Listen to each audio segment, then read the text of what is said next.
Hello students, एक बार आपका फिर से वेलकम है 12th क्लास में।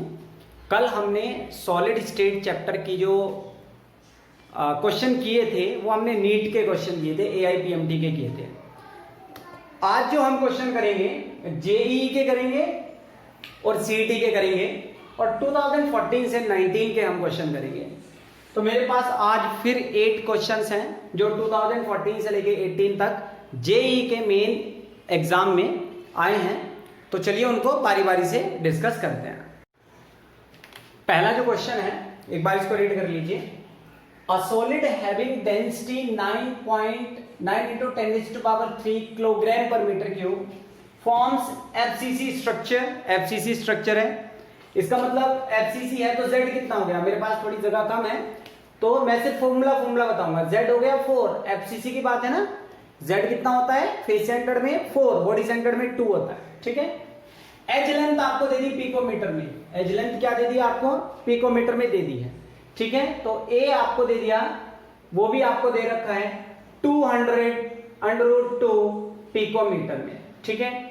उसके बाद कह रहे हैं मोलर मास जो है वो आपको फाइंड करना है, ठीक है। तो स्टूडेंट पहले आप जो ऑप्शन है उनकी यूनिट देख लीजिए। किलोग्राम पर मोल में आपका यहां पर आंसर दिया हुआ है। और डेंसिटी की जो यूनिट होती है, ऐसा यूनिट जो होती है वो ग्राम पर सेंटीमीटर क्यूब होती है या फिर किलोग्राम पर मीटर क्यूब होगी, ठीक है। तो यानी कि जो आप अब यहां पर आप देखें जो मास दे रखा है वो आपको डेंसिटी जो है वो आपको किलोग्राम पर मीटर क्यूब में दे रखी है। तो यानी कि मास आप किस में लेंगे? किलोग्राम में लेंगे। जो फॉर्मूला यूज करेंगे उसमें किलोग्राम में लेंगे और मोलर मास भी आपका फिर किस में आएगा? किलोग्राम में आएगा। तो डेंसिटी का बहुत सिंपल सा फॉर्मूला है स्टूडेंट, कोई टिपिकल क्वेश्चन नहीं। और देखिए ये क्वेश्चन आया कब है? ये JEE मेंस 2019 में आया है। कितना सिंपल क्वेश्चन आया है। तो फॉर्मूला क्या हो गया? Density is equal to ZM/A³ into NA। A³ into NA। बस यहाँ पर दो बातें ध्यान रखनी है। Z जो होगा नंबर ऑफ पार्टिकल जो होंगे, क्योंकि वो फेस सेंटर्ड है तो पार्टिकल होंगे 4। मास जो है वो आपने निकालना है। डेंसिटी आपको दे रखी है 9 × 10⁻³ किलोग्राम पर मीटर क्यूब। जब ये किलोग्राम में दे रखी है तो आपका मास भी किस में आएगा? किलोग्राम में आएगा। लेकिन A जो होगा वो ध्यान से देखो मीटर में होना चाहिए आपका। बस यही बोर्ड ने JEE ने थोड़ा सा गेम खेला था, क्योंकि यहाँ पर एज लेंथ आपको पिकोमीटर में दी हुई है, वो आपको मीटर में चेंज करनी पड़ेगी, इसलिए कन्वर्जन जरूर आपने ध्यान में रखने हैं। तो 200√2 इंटू जो भी फैक्टर आएगा वो मैं नहीं बताता हूँ, क्योंकि हर बार बताता हूँ आप हर बार भूलते हैं। तो यहाँ पर जो एज लेंथ लेनी है आपने मीटर क्यूब में लेनी है। अवोगाड्रो नंबर 6.022 × 10⁻23 होते हैं। Z4 हो गया, मास निकालना ये ऑलरेडी आपको दे रखा है, तो इसलिए आपका जो आंसर आएगा वो आएगा 0.0305, ठीक है। तो मैं पहला क्वेश्चन जो है वो रफ कर देता हूं ताकि दूसरे के लिए जगह बनाई जा सके। अब सेकंड क्वेश्चन की अगर हम बात करें, सेकंड क्वेश्चन भी आपका 2019 में आया है। JEE मेंस में ये आपका क्वेश्चन आया हुआ है, ठीक है। तो क्या क्वेश्चन है एक बार देख लेते हैं। तो वो क्वेश्चन आपको दिया हुआ है, radius of largest sphere which fits properly at center of edge of body centered unit cell। वो कह रहे हैं कि जो बड़े से बड़ा जो स्फीयर होगा वो उसकी रेडियस कितनी होनी चाहिए कि बॉडी सेंटर्ड जो यूनिट सेल है उसमें वो फिट हो जाए। तो देखो बॉडी सेंटर्ड यूनिट सेल होती क्या है कि किसी, ये जैसे आपके पास क्यूब है तो स्फीयर कॉर्नर पे होंगे और साथ में कहा होगा? एक सेंटर पर होगा जब हम इसको मर्ज करते थे। यानी कि तीनों स्फीयर जो होंगे वो आपस में क्या होंगे? टच में होंगे। तो स्टूडेंट मैं यहां ये मान के चल रहा हूं जो बड़ा स्फीयर है उसकी रेडियस r है, स्मॉल वाले की क्या है? स्मॉल r है, ठीक है ना। वो यही कह रहा है कि स्मॉल r जो होनी चाहिए वो गैप में आता है ना, कि टाइम कभी भी आएगा गैप में आएगा। तो वो बॉडी सेंटर में फिट होने के लिए ये स्मॉल r पूछा है कितना होना चाहिए। तो अब आप मुझे ये बताइए, जो ये एज लेंथ है ये पूरा एज लेंथ होगा, तो एज लेंथ को मैंने a से कहा, ये इस a की वैल्यू क्या है? तो इसकी एक R ये रहा कैपिटल, एक R ये रहा, मतलब 2R है ये कैपिटल, और पूरा जो डायमीटर हो जाएगा ये भी 2R होगा। तो मतलब ये 2R+R होगा, ठीक है। और क्योंकि आपको पता है कि जो बॉडी सेंटर्ड यूनिट सेल होता है उसमें A और R में रिलेशन क्या होता है? A इज इक्वल टू होता है 4/√3R, या आप ये कह सकते हो स्मॉल r कितना होगा, मतलब सॉरी कैपिटल R हम यहाँ पर लेंगे तो ये कितना हो जाएगा? √3/4 A। तो वो मैंने यहाँ पर लिखा हुआ है। तो कैपिटल आर की वैल्यू क्या है, √3/4a, वो मैंने यहाँ कहां पर पुट कर देनी है, यहाँ पुट कर देनी है, ठीक है। तो जब मैं यहाँ से स्मॉल r निकालूंगा, ये रेडियस निकालूंगा, तब मेरे पास जो आंसर जो आएगा वो 0.067a आएगा। तो ये आपका आंसर हो जाएगा। ये बहुत सिंपल है, डेरिवेशन के तौर पे इस बार जेईई ने ये क्वेश्चन पूछ लिया था। तो डेरिवेशन को भी हमें थोड़ा सा माइंड में रखना पड़ेगा। सीबीएसई के एग्जाम में डेरिवेशन की कोई वैल्यू नहीं होती है, ना वो आती है, लेकिन जेईई में डेरिवेशन से रिलेटेड क्वेश्चन आते जाते हैं, ठीक है। अब मैं थर्ड क्वेश्चन की मैं बात कर रहा हूं। जो थर्ड क्वेश्चन होगा आपका वो क्या होगा, suppose mass of a single Ag atom is m। मास कितना दे दिया आपको, m दे दिया।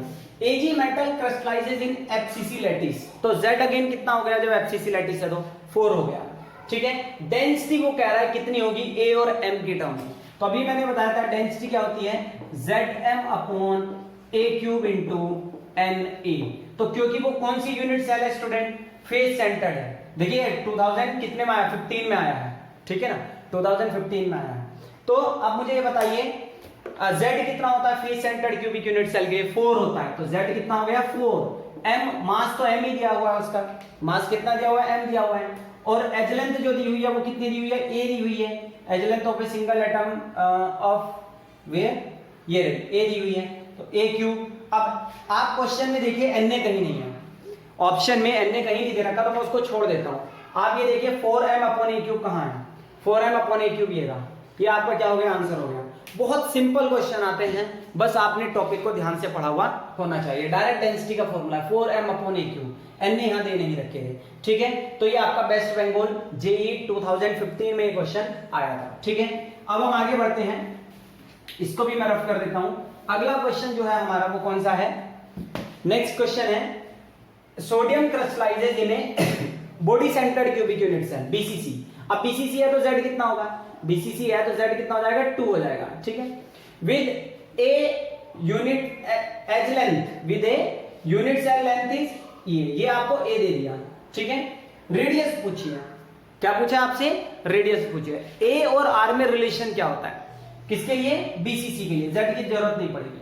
A और R में जो रिलेशन होता है बॉडी सेंटर्ड के लिए, A = 4/√3r होता है।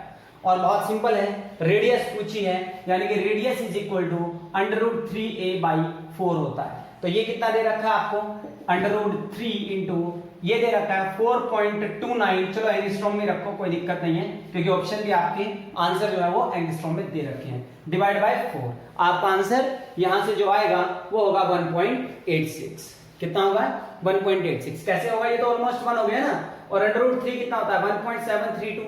तो ये जो आएगा आपका 1.86 के अराउंड समथिंग जो होगा वो आपका आंसर आएगा, क्योंकि 1 से ज्यादा आएगा, थोड़ा सा जब मल्टीप्लाई होगी तो 1.86, ओके।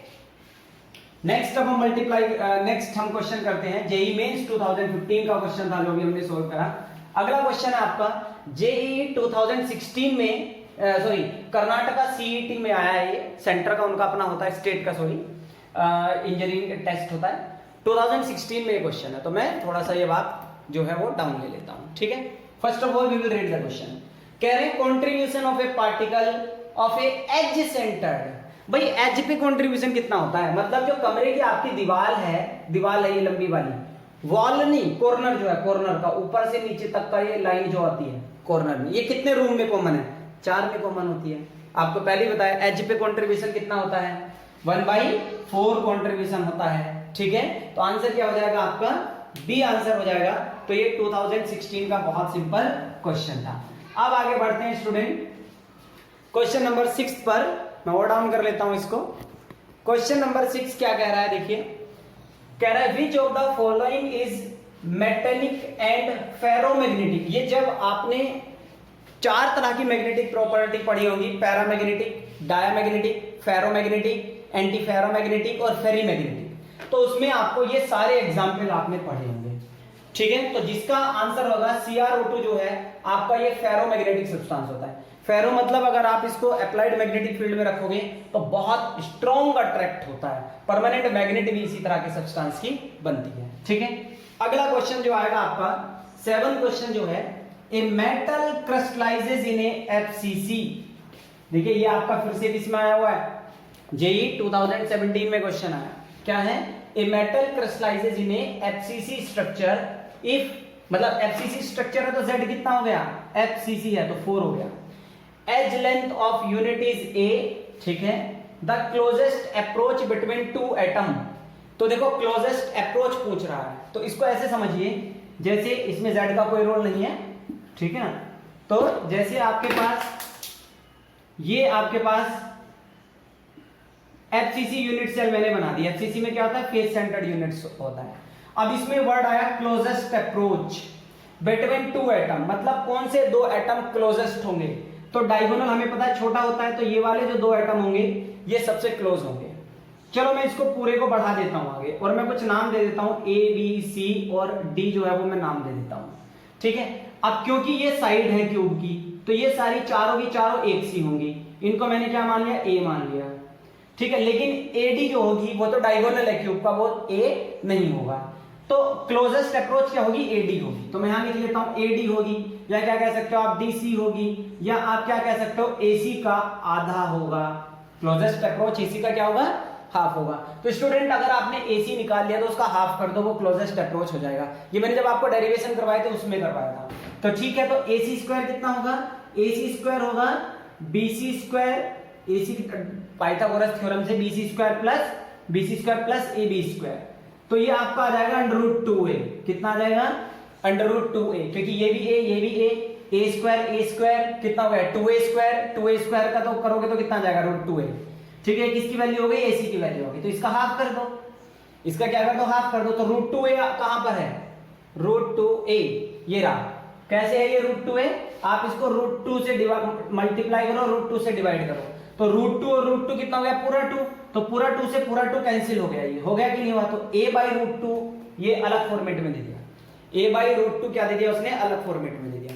तो उम्मीद है ये आपको क्वेश्चन समझ में आया होगा। अब आपके पास लास्ट क्वेश्चन है, और लास्ट क्वेश्चन क्या है, 100 डिग्री सेल्सियस पर Cu FCC स्ट्रक्चर रख रहा है और उसकी एज लेंथ x एंगस्ट्रॉम है, ठीक है ना। A आपको दे दिया x angstrom, what is the density, अरे सिंपल है, डेंसिटी पूछी है।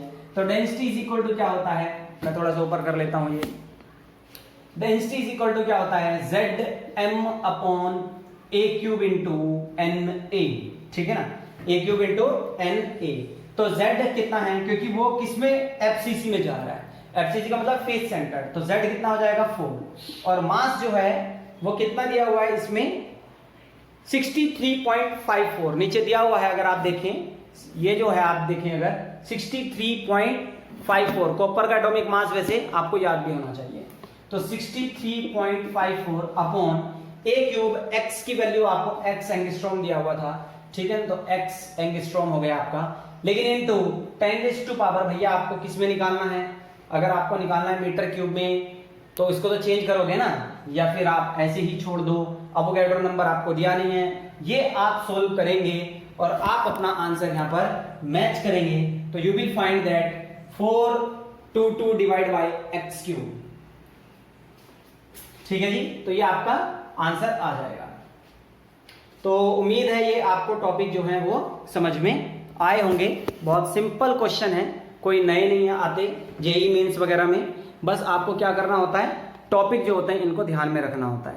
तो अब इसी तरह से चैप्टर वाइज स्टडी करेंगे। सॉल्यूशन के चैप्टर भी मैं जेईई के करवाऊंगा और आपको नीट वगैरह के जो क्वेश्चंस होंगे वो मैं करवाऊंगा। तो उम्मीद है आपको टॉपिक समझ में आया होगा।